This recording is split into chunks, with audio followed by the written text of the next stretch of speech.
Hi everyone, it's Jennifer Coons, one of the reference librarians at the Haverford Township Free Library with your August 31st Reading with Reference. Today I'm going to talk about a book called 101 Ways to Go Zero Waste by Catherine Kellogg. I'm on my 100 Ways to Do Different Things kick because last week I reviewed a book called 101 Ways to Garden Hacks or something like that. So this week it's has to do with reusing, reducing, and recycling. And my dog wants to be a part of this. Sorry. And so this book, I will say at the outset that I am a sucker for books that have lists of things, and each thing is like one page and they're numbered, and it's very organized and structured in that way. On the other hand, sometimes it can be a little overwhelming, and I get the sense that with this book in particular was written by someone who had a lot of time and or disposable income on her hands. So a lot of the suggestions aren't necessarily things that your basic person could do. However, there are a lot of suggestions that are doable, I think, for a normal person like me. Not that I'm that normal, but you know, your standard person who has a job and not a whole lot of money. So she starts the book by talking about the need for using less stuff. Basically, that the reuse, reduce, recycle is in that order for a reason, because the first thing you want to do is try to reuse as much as you can and not throw away everything, and then reduce your consumption. So not, let's say, doing as much takeout in plastic containers or buying things that you're then going to throw out a lot of the packaging of.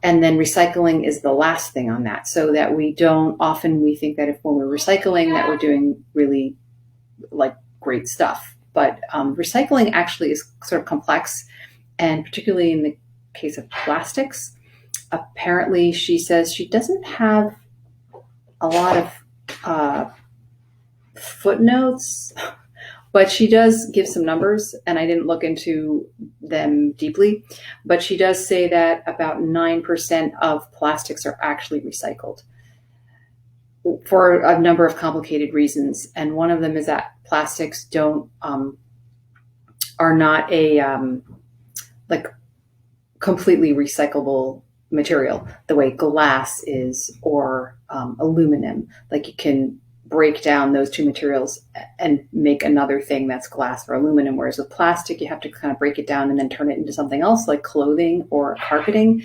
And in the case of clothing, little plastic bits from your clothing actually get washed away with your washing machine and can contaminate water, and it's this whole thing. So like using less plastic in general is the way to go. And like plastic is pretty much, it's like in the waterways, it's in our food, it's sort of everywhere. So reducing the use of plastic is a good thing, and using glass and other materials for storage and such. So what else does she say? A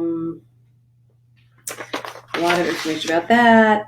And so her basic idea of zero waste doesn't mean that we're just going to stop using stuff, but it just means we're going to reduce what we need, kind of make an audit of your needs and wants in your life, and make some reductions, and then reuse as much as possible, and then send as little as possible to recycle or to the trash.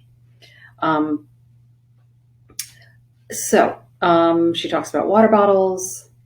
Water bottles are just, I mean, a lot of people know about water bottles these days. They leach plastic into the water. 40% of the water in water bottles is just tap water anyway. What else is bad about water bottles? Of course, in a time of crisis, you need the water bottles. Like if there's a natural disaster or your water's been contaminated, yeah, you got to do those plastic water bottles. But for the most part, you can just get a reusable water bottle and fill it with tap water. She does give a fun little DIY thing to make your own water filter. Apparently, you can buy these charcoal sticks that you put in a container of water, like a glass gallon jug, like a used milk jug. That's glass, of course. And you put the charcoal thing in there, and it reduces like chlorine and yucky tastes if you don't like the taste of your tap water. So that was kind of cool. Other stuff having to do with your kitchen, Keurig coffee maker thingies are really bad for the environment and also put little bits of microplastic in your coffee, but they're apparently reusable ones. She's a big one for bulk bins, going shopping in places where you've got a lot of bulk bins and you can just buy in bulk because then you don't have so much packaging. Bringing your own containers there. She has a really good guide for recycling. I thought that was sort of helpful. She talks about how aluminum and glass are infinitely recyclable. Like you can keep recycling them, so it's like more bang for your buck, and it doesn't make as much pollution to recycle those, to process them for recycling.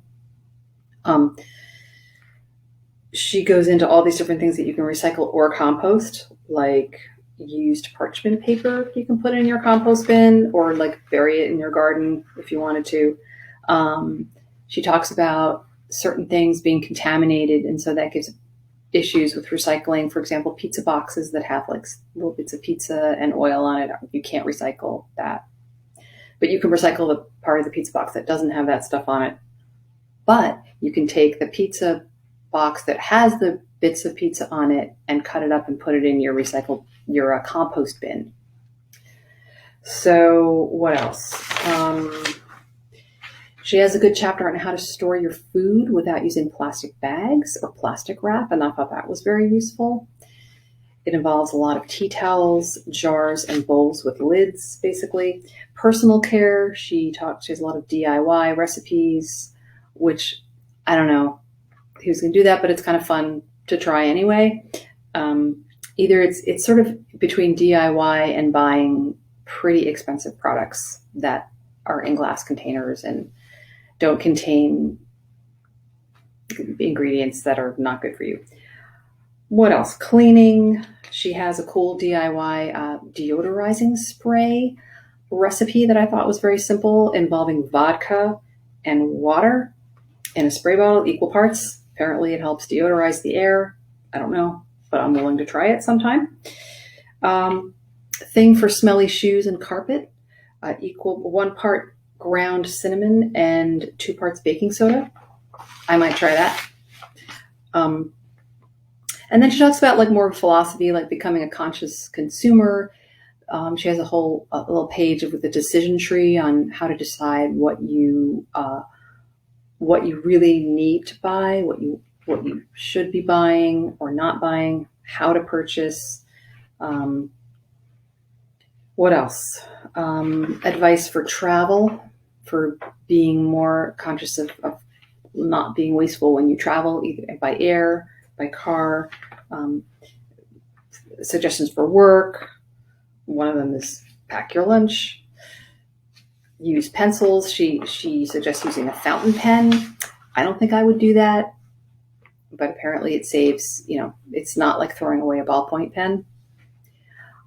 I think when I read books like this, I often find that things like this are, trying to help the environment is the responsibility is put on the individual. And so she does have some important chapters not chapters, but like a chapter on activism and contacting your local your local politicians, your state and local and regional government officials, and joining organizations that care about this kind of thing to change policy, so that it's sort of integrated into society. Because right now, it's integrated in our societies to be very throwaway and very disposable. So you become this sort of outlier if you don't use Keurig or something, or you use a fountain pen, for example. What else?